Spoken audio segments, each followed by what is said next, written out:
Good morning, student. We are doing history of 12th standard, theme 7, and imperial capital Vijayanagar, century 14 to 16. Today we will read page number 191. 7th point, questions in search of answer. अब इसमें हम प्रश्न के बारे में पढ़ेंगे, कौन कौन से प्रश्न हमारे सामने इस विजयनगर एम्पायर को लेकर आते हैं, उन प्रश्नों के बारे में हम पढ़ेंगे. Now let's read. Building that survive, tell us about the way spaces were organise and use.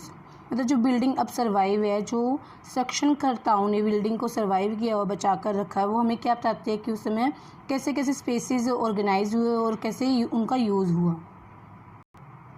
How they were build, और वो स्थान कैसे बने, मतलब विजयनगर के जो टेम्पल्स थे, रॉयल पैलेसेस थे, कैसे बने, विद व्हाट मटेरियल, क्या मटेरियल यूज़ हुआ, क्या टेक्निक यूज़ हुई वहाँ पर. For example we can assess the defence requirement and military preparedness of the city by studying its fortification. मतलब जो हम विजयनगर एम्पायर की फोर्टिफिकेशन देखते हैं तब हमें उनसे पता लगता है कि उनकी डिफेंस रिक्वायरमेंट अच्छी थी, बहुत अच्छी थी, और मिलिट्री प्रिपेयर्डनेस के बारे में हम पढ़ते हैं. Building also tell us about the spread of ideas and culture influence if we compare them with building in other places. जब हम विजयनगर एम्पायर की बिल्डिंग को दूसरे प्लेस के साथ कंपेयर करते हैं तो बिल्डिंग्स हमें जो स्प्रेड आइडिया, जो विचार उस समय स्प्रेड हुए और कल्चर क्या था उसके बारे में हमें बताती है. They convey ideas which the builders और their pattern wish to project. ये जो बिल्डिंग है हमें उनके आइडियाज़ बताते हैं, जिन बिल्डर्स मतलब जिन्होंने बिल्डिंग्स बनाई थी या फिर जिन्होंने पैटर्न इस प्रोजेक्ट को पैटर्न संरक्षण किया था इन बिल्डिंग्स, मतलब जिन राजाओं ने इन बिल्डिंग्स को बनाने के लिए संरक्षण दिया था, मतलब अपना योगदान दिया था, ज़मीनें दान दी थी या फिर कुछ और रिसोर्स दिए थे. मतलब ये सारे आइडियाज़ हमें इन बिल्डिंग से पता लगते हैं. They are often suffused with symbol which are product of their culture context. मतलब जो बिल्डिंग थी इनके अंदर ऐसे ऐसे सिंबल थे, ऐसे सफ्यूज थे, ऐसे सिंबल्स देखने को मिलते हैं जिससे हमें कल्चर, सभ्यता, संस्कृति का बहुत अच्छा नमूना नज़र आता है उस समय का. This we can understand when we combine information from other sources like literature, inscription and popular tradition. और हमें जो इंस्क्रिप्शन, लिटरेचर वगैरह भी उस समय के जो मिले थे उससे भी हम कंबाइन इन्फॉर्मेशन को हम अंडरस्टैंड कर सकते हैं. मतलब कि मिली जुली जो इन्फॉर्मेशन उस समय की हमें जो मिली इंस्क्रिप्शन से, लिटरेचर से और बिल्डिंग से, तो वो भी हम अंडरस्टैंड कर सकते हैं. Investigation of architectural feature do not tell us what ordinary man, women and children comprising the vast majority of people who lived in city and its outskirts. मतलब जो इन्वेस्टिगेशन हुए, जो पुरातत्व विज्ञानियों ने जो इन्वेस्टिगेशन खोजे की, वो हमें ये नहीं बताती कि जो उस समय जो आम पुरुष, महिलाएं और बच्चे थे जो कि इस जगह पे बहुत बड़ी संख्या में थे, आसपास के शहरों में आसपास की जगह पे रहते थे और उस सिटी में रहते थे, तो बहुत ज़्यादा बड़ी संख्या में थे. वो लोग क्या सोचते थे इस विजयनगर के बारे में, वो लोग क्या सोचते थे, तो इन्वेस्टिगेशन हमें आम लोगों की सोच के बारे में कुछ नहीं बताती है. Would they have had access to any of the area within the royal center or the sacred center? क्या जो उन लोगों की, जो आम लोग थे, जो शहर में रहते थे, शहर से बाहर रहते थे, आउटस्कर्ट मतलब शहर से थोड़ी दूरी पर रहते थे, उन लोगों की जो स्केट सेंटर थे, मतलब जो टेम्पल वगैरह थे या रॉयल सेंटर थे, वहाँ पहुँच ही नहीं थी. Would they Hari pass the sculpture, अगर जो आम लोग थे अगर मूर्तियों के सामने से बहुत जल्दी से गुजर जाते थे, या would they pause to see, reflects and tried and understand this complicated symbolism. मतलब या फिर वो वहाँ पर रुक के उनको देखते थे और उनके जो कॉम्प्लिकेटेड सिंबल थे, जो मूर्तियाँ वगैरह बहुत मुश्किल थी, उनको जो सिंबल्स बने होते दीवारों पर, तो उनको खड़े होकर वहाँ पर रुक के समझते थे क्या. And what did the people who worked on these colossal construction projects think of the enterprise to which they had contributed their labor.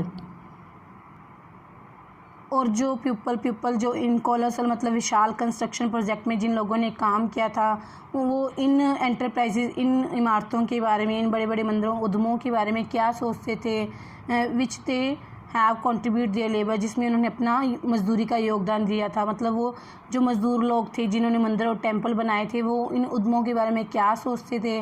मतलब इसके बारे में जो इन्वेस्टिगेशन है, आर्किटेक्चरल इन्वेस्टिगेशन है, वो हमें आम लोगों के बारे में कुछ भी नहीं बताती है कि इन लोगों की सोच क्या थी। While ruler took all important decisions about the building to be constructed, the sites, the material to be used and the style to be followed, who possessed the specialized knowledge required for such enormous enterprises।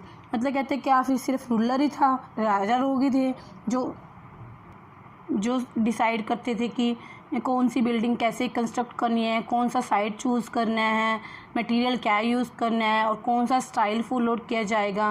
मतलब ये सारी जो था, जो सिर्फ राजा लोग ही मतलब plan करते थे, क्योंकि जो इन्वेस्टिगेशन है हमें आम लोगों की सोच के बारे में तो कुछ बताती नहीं है। तो ऐसे लगता है कि जो सारी बिल्डिंग्स वगैरह उस टाइम समय बनती थी, उसमें मटेरियल क्या यूज़ करता था, उसका सारा डिसीजन शासक लोग ही लेते थे।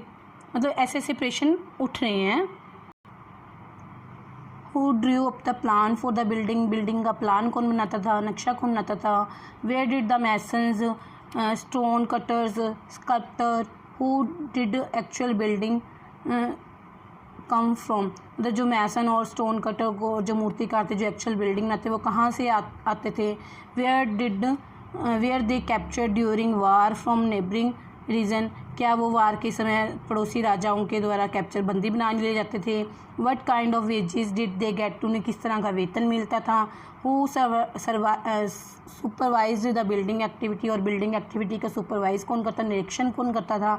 How was building material transported and where it come from, जो बिल्डिंग में जो मटेरियल लगता था वो कहाँ से ट्रांसपोर्ट किया जाता था।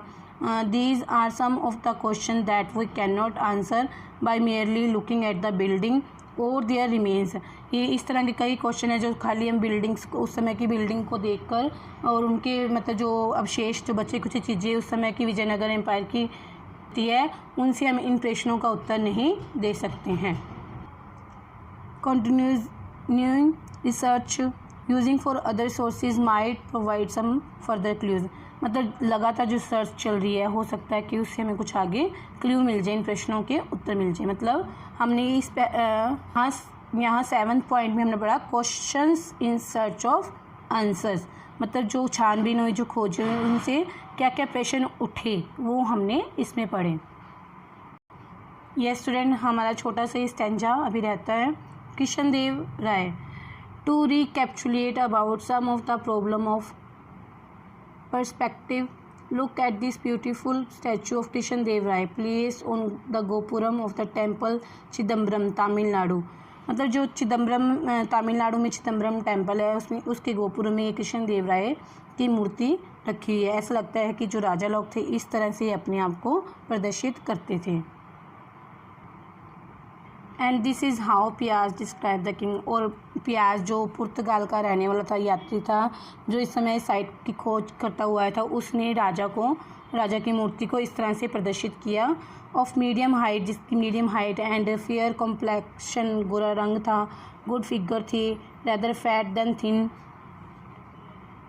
ही has on his face sign of smallpox, कुछ मोटा और उसके फेस पर थोड़े चिकन पॉक्स के निशान थे, दाग थे। मतलब जो ये कृष्ण देव राय की मूर्ति को पियाज जो पुर्तगाल का यात्री था, पुर्तगाल से आया था, उसने सारा कृष्ण देव राय को की जो मूर्ति को, कृष्ण देव राय के स्ट्रक्चर को यहाँ पे डिस्क्राइब किया है।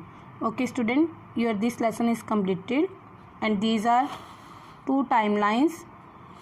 This is a picture 7.22 part of structure known as queen's bath. मतलब जो जहाँ पर रानियों के स्नानागृह, मतलब जहाँ पर रानियाँ स्नान करती थी, उनके स्नानागृह का ये दृश्य है।